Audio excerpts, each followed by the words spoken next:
If you have your Bibles, we're going to be in Luke chapter 16 today. Luke chapter 16. And the title of the message today is, I am not sick, but I am not well. It's for the four people who remember that song from 1998. It's a good one. That's actually going to be the outline of our time together. Here's how the chorus goes. I'm not going to sing it for you. I am not sick, but I'm not well. And I'm so hot because I'm in hell. I am not sick, but I'm not well. And it's a sin to live so well. All right, Harvey. The gospel according to Harvey Danger is what we're doing today. This story that we're going to be sharing today is a really famous one of Jesus. And it's called the parable or the story of the rich man and Lazarus. Now, this story was so gripping and so shocking and so well told that millions of Christians for hundreds of years believed it to be literally true. That's how good of a story this was. We're going to unpack it in a minute, but before we really unpack it, I just want it to wash over you. I want you to hear the thing in its totality, and then we'll talk about it. We'll see what we can learn from it. So Luke chapter 16 is where we're going to be, and it's the story of the rich man and Lazarus. It goes like this, Luke chapter 16, verse 19. There was a rich man who was dressed in purple and fine linen, and who feasted sumptuously every day. And at his gate lay a poor man named Lazarus. Now, lay here, this Greek word for lay, it's more harsh than that. It's more like dropped at the gate, dropped off, thrown at the gate, placed at the gate.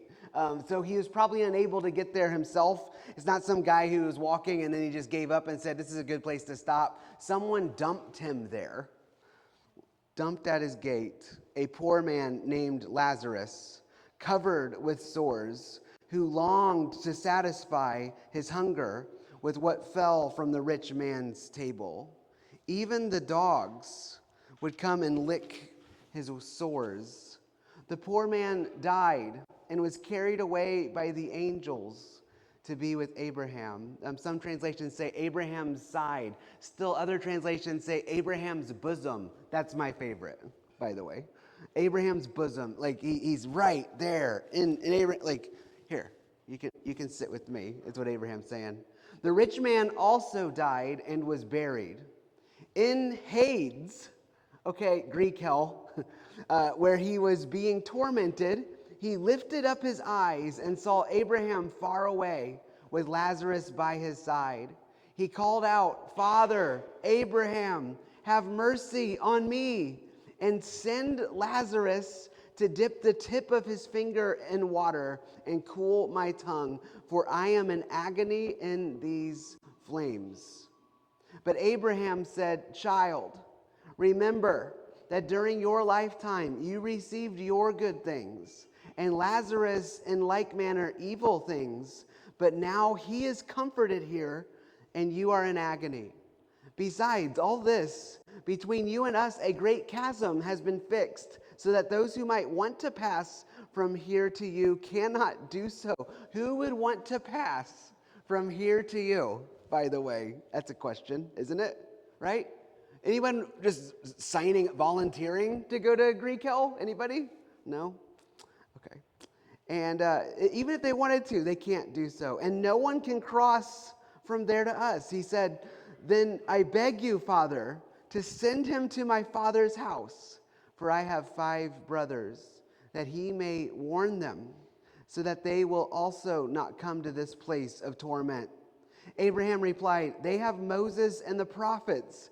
They should listen to them. There are like hotels with Bibles in drawers. Go read it, is what he's saying. He said, No, Father Abraham, but if someone from the dead goes to them, they will repent. And he said, what do I look like, Charles Dickens to you? Do you want him to be the ghost of Christmas future for you? What's going on here? He's not, I made it clear, he's not going to serve you right now. There's a chasm. He said, but if someone comes from the dead, maybe they'll just repent. And then he says this, Abraham says back to him, if they do not listen to Moses and the prophets, neither will they be convinced, even if someone rises from the dead. Foreshadowing. Like I said, Easter's coming up in a couple weeks. Jesus gave this incredible story. Now, this story, like I said, many people have taken it very literally for hundreds and hundreds of years because it was such a good story. It's an incredible story. It's a classic role reversal parable, though. It's where the tables turn, where what happens in life is flipped on its head in the afterlife. There's another story very similar to this one, the same outline, that was told by Hebrews in the Egyptian area about 300 years before Jesus, and it was famous, and it made its rounds, and people were very aware of it. And it's where the roles get reversed in the afterlife. But Jesus really, he changes some details in that story, and it's really, really powerful. So this is the one that stuck throughout history. This is the one we retell over and over again, the story of the rich man and Lazarus. You might be asking, well, what are other clues that it's a parable? What are other clues that it's a parable and not a literal story? Well, there's a couple here, but the main one I want to focus on is when Jesus tells parables, he follows a strict set of rules when he's a storyteller. Sometimes he breaks his own rules, and that's really interesting. But the main rule he follows is he keeps the main characters of his parables anonymous. So, like, it's the parable of the prodigal son. It's anonymous. Or the parable of the Good Samaritan. It's anonymous. Like, the Samaritan doesn't have a name. It's not like the parable of Greg, the good guy from Samaria, right? It's not that. It's anonymous, because what Jesus wants you to do is he wants you to ask the question, which character in this story am I? Which one? He wants you to insert yourself into the story. Am I the lost sheep, or am I the 99 on the hill? Am I the older brother, or am I the prodigal son? Who am I in this story? Am I the Good Samaritan? Or am I the rich religious people that walk around the guy on the side of the road? Am I the guy on the side of the road? These are questions he wants the listener to ask. If he's saying, hey, here's a story about a sower and the different types of soil, you're supposed to ask, which soil am I? So the same is true here, but when Jesus names characters in a parable, he is narrowing down your choices as to who you could be in the story. Okay, so the story here, the rich man and Lazarus, you only have two choices. You can either be the rich man or you can be one of his brothers, right? And now you got to go, well, which brother am I? Or which rich man am I? That's what he's trying to do here. Because Lazarus' name is taken. Father Abraham's name is taken, so you can't use it. Now, the name Lazarus, that's another interesting name. The name Lazarus means God helps. So God, the main overarching theme of this story is God helps the powerless. God helps the helpless. God helps the people we insulate ourselves from because we would rather not do life with them. We'd rather separate ourselves from them. We would rather be over here on this side of a gate and they can live on that side of a gate. And we'd rather forget they existed. Jesus is saying, no, the people you want to forget exist do have a name, and the name is God helps them. And the question is, will you allow God to help them through you? That's the question. That's the question of this story. So let's unpack this story, okay? We're going to start at the top, and the title of the title, I Am Not Sick, But I'm Not Well, that song, you know, Harvey Danger, let's just do it. Let's make that the outline. So part one, I am not sick, but I'm not well. This rich man who lives in royalty on his own side of the gate, has a wonderful table, has a wonderful banquet. He is not sick, but he's not well. He's not well because he thinks if he has enough wealth, he can insulate himself from people who need help. That is a type of sickness, and it's a sickness a lot of us sometimes struggle with as well. Okay, so let's just unpack it line by line, verse by verse. Here you go. He's not sick, but he's not well. All right, goes like this. There was a rich man, Jesus says, who dressed in purple. Okay, I just want you to understand for a second. what that means, okay? Purple dye for purple silk was the most extremely prestigious thing a person could think to wear. Royalty wore it. The Roman emperor wore it. That was the color of the empire. That was the color of the governors. That was the color of kings throughout history because it was so rare. It involved like a certain mollusk and a certain caterpillar and a certain, I don't know, I don't want to get into it. But it like involved all these things, and then they make purple. It's like caviar but rarer. It's like he's so obscenely wealthy. He's just he's like, what am I going to wear today? Which purple outfit am I going to wear today? He's like Grimace. But back then, man, wow, royalty. And it says fine linen that's imported from Egypt. That's so rare. That's so hard to get your hands on. He's well-traveled, or he has people that bring him stuff. He maybe invented Amazon. It all comes to his house. And he is so wealthy. And then it says he feasted sumptuously. I had to look up sumptuously. You probably do too. But sumptuously basically is this: feasting. Like, no, I'm talking smorgasbord. If that's even, smorgasbord? I don't know, that thing. Golden Corral in his home every day. Could you imagine? All God's people said, every day. It was a privilege and an honor to attend a feast being put on once a year. I mean, America, we're a pretty wealthy country. We have feasting days. We have several built into our calendar, like Memorial Day has a cookout, Thanksgiving. Oh yeah, that's a good one. There's some feasting days built in. Father's Day, every Father's Day, my kids take me to Golden Corral. I get it. I understand. Every day. Do you remember that detail where he says, hey, go back to my father's house and warn my brothers? He still has brothers who are still alive and living at home. This guy's not that old. And you might be like, well, I wonder what made him die so young. He feasted every day, sumptuously. What a mountain of a human being. Yeah, every day. All right, reading on here. It says this, and at his gate was thrown, was dumped, was dropped off, was dropped a poor man. And we're going to name him. You're not allowed to say, am I like Lazarus? No, you're not. Especially in America in 2026. You're not Lazarus. Lazarus is like you may be going through a hard time right now.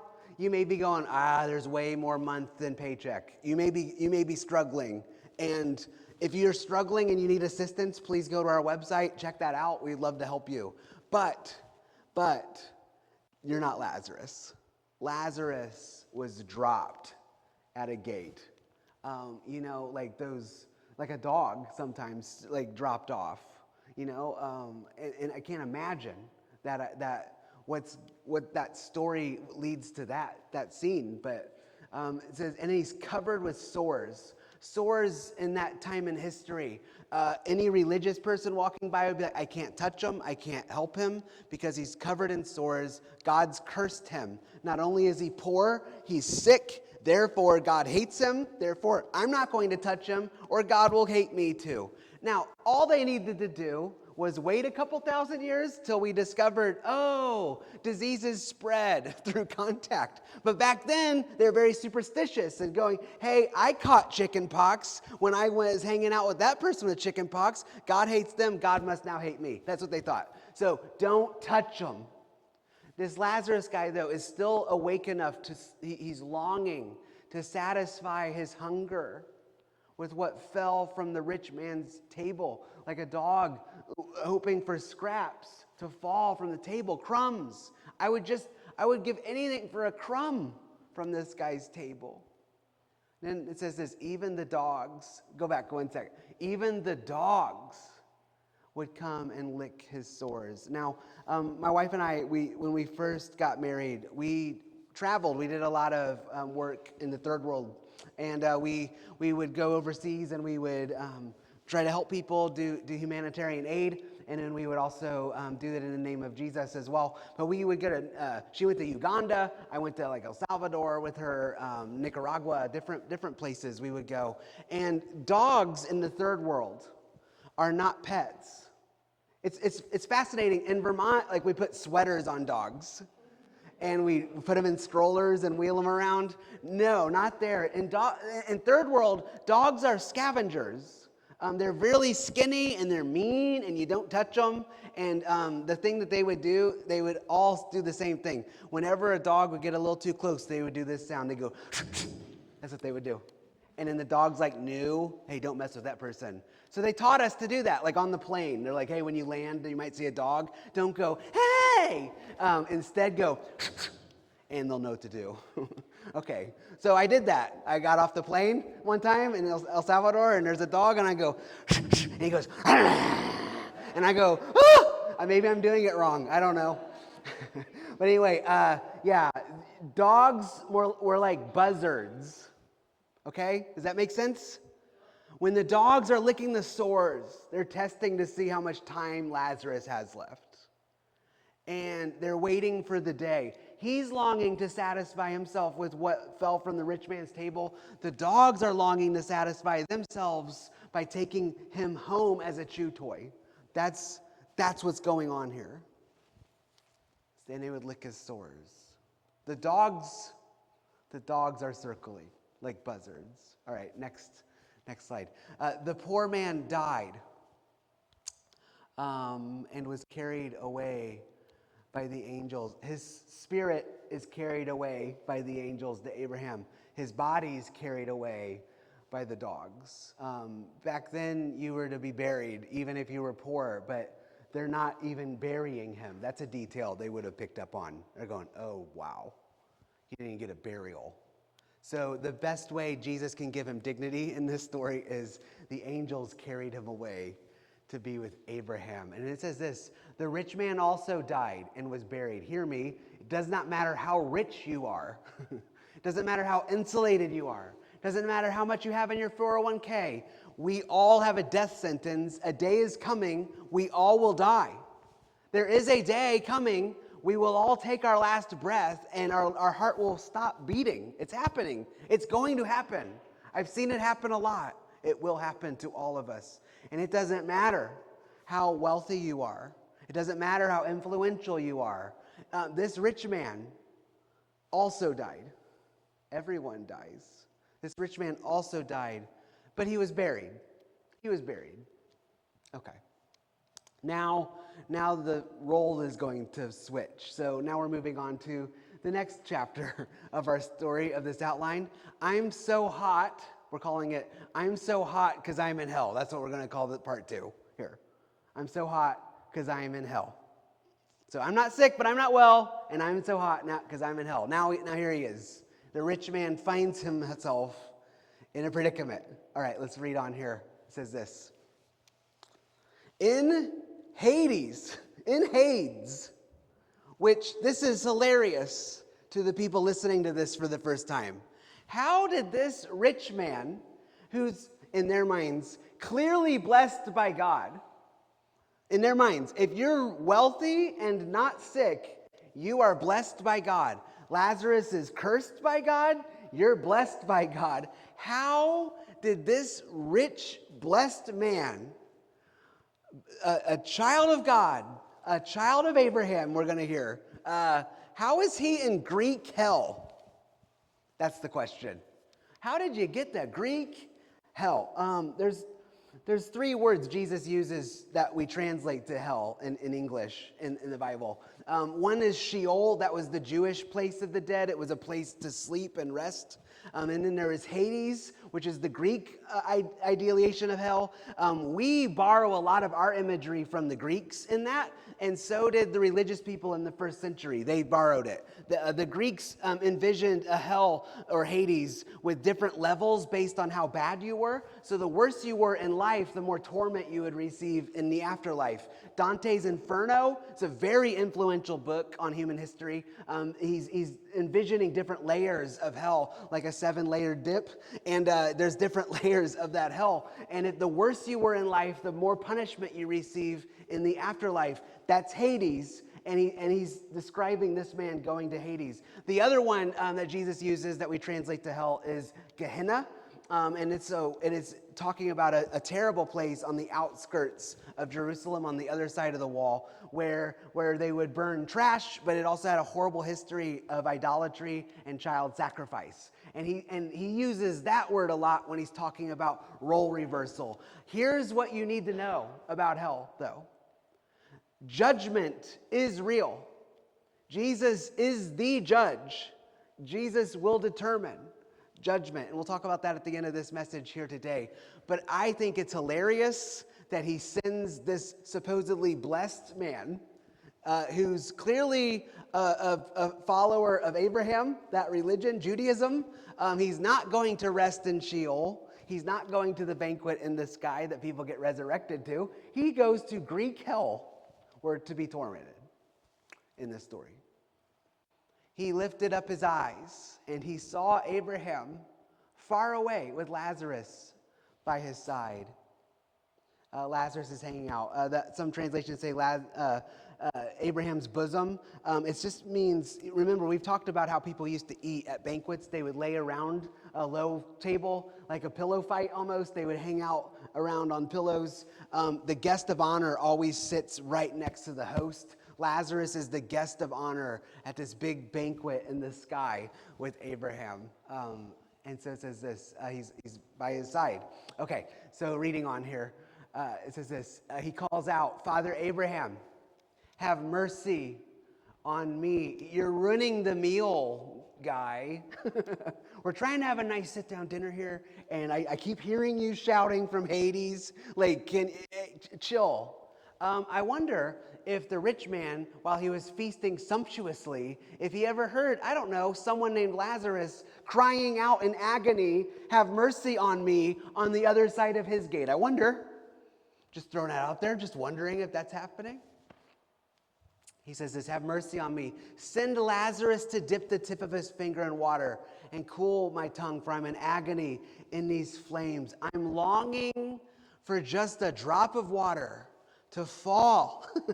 Almost like I'm longing for a piece of food to fall from the rich man's table. In the same way, can you just sprinkle just a little bit Dasani, whatever, on my tongue. I'm in agony. Also, notice he's not looking at Lazarus like another human being still. He's making Lazarus an errand boy. Like, it's almost like the rich man in life was like, man, maybe someday he gets over this sore thing and maybe he gets to walk again. Maybe someday he won't starve to death and maybe he'll be all right. And maybe I can make him one of my servants. He doesn't see him as a human being. He sees him at best as a servant, an errand boy. Hey, come, can you tell him to do this? I'm agony. All right, next slide. But Abraham said, child, remember, child, father, child, right? He's Jewish. This guy's a Jew. He's a member of their religion. He's a member of their religious club. And he thought he said all the right things and did all the right things. He looked the part. He's rich. He's wealthy. He's doing good for himself. And he's calling Abraham father, and Abraham's calling him child. And he's in Greek hell. Abraham said, child, remember, during your lifetime, you received your good things. And Lazarus in the same manner, evil things. Some people, don't be quick to judge, okay? Don't be quick to judge people going through a hard time. Sometimes people just received evil things. And you're just like, when you drive by them, when you step over them, when you see them on the sidewalk or with the cardboard, you're going, I can't help because they might do something evil with my help. Just know that what they've received prior to encountering you is evil things. They've received evil things. So what do? Well, I'm not going to give them any good things. They received evil things, like Lazarus. Everyone's walking by Lazarus, judging him. He'll probably buy food with it. I don't know what they're going to do with them. But now he's comforted here, and you are in agony, Abraham says. Besides all this is almost like sarcasm or mean. He's like, I can see his like head turning while he says it with his eyes getting big. Besides all this, between us and you, a great chasm has been fixed. Like a wall. Like a gate, a really big gate. Are you familiar with gates, rich man? There's a big gate, and you can't cross it. Like Lazarus can't cross into your dining room. Remember how he wasn't allowed through your gate? You can't go, and he can't go. So that all who might want to pass from here to you cannot do so, and no one can cross from there to us. It's really interesting that the rich man has no desire to cross the gate. Do you see that? He's not interested in hanging out with Abraham and Lazarus. He wants Abraham to send Lazarus there. He's like, well, at least Lazarus can come down here with me, as opposed to him going, man, I'm in the wrong place. He seems pretty comfy down there, except he's in agony and on fire. But he doesn't want to go. He doesn't want to leave. Isn't that interesting? No one can cross from there to us. So he's not sick, but he's not well. He's very much not well right now. Reading on here, a couple more details here. He said, then I beg you to send him to my father's house. Man, he's not going to run errands for you. Beg him, send me to my father's house. I have 5 brothers. The fact that they're all still alive, I think the feasting did it. He may warn them so they will not come to this place of torment. Warn them. Tell them. And Abraham's like, they, like you did, had the Bible. They had Moses and the prophets. God's very clear with his heart for how to care for the people who need help. He's very clear. And they should listen to them. He said, no, Father Abraham, but if someone from the dead goes to them, surely they'll return. Surely they'll repent. And he says, nope, not even that. If they do not listen to Moses and the prophets, neither will they be convinced, even if someone rises from the dead. Jesus rose from the dead. We're going to celebrate that in a couple weeks. Does that mean we listen to him? Does that mean we're convinced to have compassion on people? I'm here to tell you, again, judgment. Jesus is going to come in the last of days. Jesus will judge the living and the dead. You have to believe that. He says it. You can't be like, I believe the resurrection. I believe he's the Son of God. I believe he's Lord. I believe he's King of Kings. But the judge thing, he was kidding about that. No, he's very clear about that. But you want to know what he judges us on in life? You want to know what he judges us on? He narrows down judgment based on how compassionate you were. Did you know that? That's the test. The final exam of life is how compassionate were you? That's it. That's the test. So you want to study for the final test? If you want to study for the final exam, what's Christ going to judge me on? How compassionate was I? Hear me this, okay? The true measure of a Christian is not how much you love Jesus. The true measure of a Christian is how much you love Lazarus. In Matthew chapter 25, Jesus talks about separating sheep from goats, okay? And in Matthew 25, he says, there's a king. There's a story about a king. He tells the story, and he says, hey, those on my right, come and enter bliss, eternal bliss with me. For I was hungry, and you gave me something to eat. I was thirsty, you gave me something to drink. I was naked, and you clothed me. I was in prison, and you came to visit me. I was a stranger, you invited me in. I was sick, and you cared for me. And they said, Lord, when did we see you like that? And he says, I tell you the truth. Whatever you've done for the least of these brothers and sisters of mine, you've also done for me. Again, the measure of a Christian is not how they treat Jesus, it's how they treat Lazarus. We have to know that. That's what Jesus is going to judge us on. So we better be ready. So again, I've been all over preaching. I've been doing like evangelism things. I've been sharing the gospel for 20 plus years now. I used to always be like, hey, heaven's real, hell's real, Jesus is real. That was like my outline. And hey, and here's what you got to do to make sure you go to heaven. Here's what you do. You bow your head, you close your eyes, and you say, Lord, I know I'm a dirty, rotten sinner, and I accept you into my heart, and I thank you for forgiving me. Amen. Thanks for the cross. That's great. But Jesus is like, no. Here's what I'm going to judge the world on. How compassionate were you? Whatever you did for the least of these brothers and sisters of mine, you did for me. I just want to tell this quick story, because I am not perfect in that regard at all. I want to tell you about a story. I missed it, okay? Some of you might have heard this one before, but it was 2011, okay? Our oldest son was 1 year old. We had some best friends that were newlyweds with us, and we decided to hop in a rental van, and drive from Indiana to New York City in October, because we thought that would be a great idea. We'd never been before. We wanted to go see the sights and be tourists and do all that fun stuff. So we get in the van, we drive from the cornfields of Indiana to Manhattan. I was in charge of picking a hotel, and I noticed that the suburbs in relation to downtown Indianapolis were about 9 miles from downtown. So I found a nice, cheap hotel about 9 miles from Manhattan. That was not good. Okay, that was a terrible neighborhood, and it was really, really many subway stops away from Manhattan. So we go to Manhattan. We see all the sights. We eat all the food, and we shop, and we went to Macy's and Sbarro and the Cheesecake Factory, and so many great New York establishments. And then we have the stroller with the baby, and we have to get on to the subway. It's at midnight, and we have to go all the way, like 53 stops, all the way to like Jamaica, or Jamaica Plains or something, that part of Brooklyn.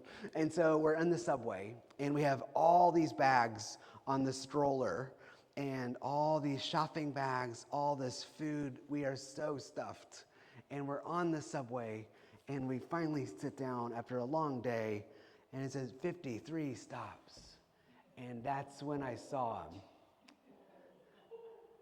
I saw this guy, and he was definitely homeless. He definitely was cold, because it's October in New York, and it's sleeting out. It's not good weather at all. And he has trash bags on to keep him warm. He had no shoes anymore because his feet were so swollen and had such wounds on them that he couldn't even fit a shoe on anymore. And he's there, and he's in a lot of pain, and he's writhing in pain. Everyone's stepping next to him, and no one's helping him. And he just needs shoes. He just needs clothing. He needs food. Guess what we have a lot of in doggy bags in our stroller at the time? So I make this deal with God, like, if he's still here in 10 stops, I'll sit next to him. Well, 43 stops till the hotel, he's still there, and I didn't. And I'm like, well, if he's still here with 10 stops to go, I'll talk to him. Here we go. We're 10 stops to go. He's still there. I'm not talking to him. I'm still there. I'm just staring at him, but I feel the pressure in my heart, like you need to help him. You need to do something. And I'm like, okay, if he's still there with 5 stops to go, I'll let him know I'm praying for him. I'll give him some money. I'll help him in any way I can. 5 stops happen, he's still there.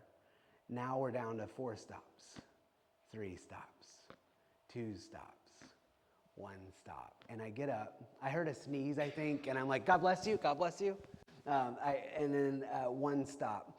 And we get up, we pile on all of our stuff on the stroller. We make our way past him.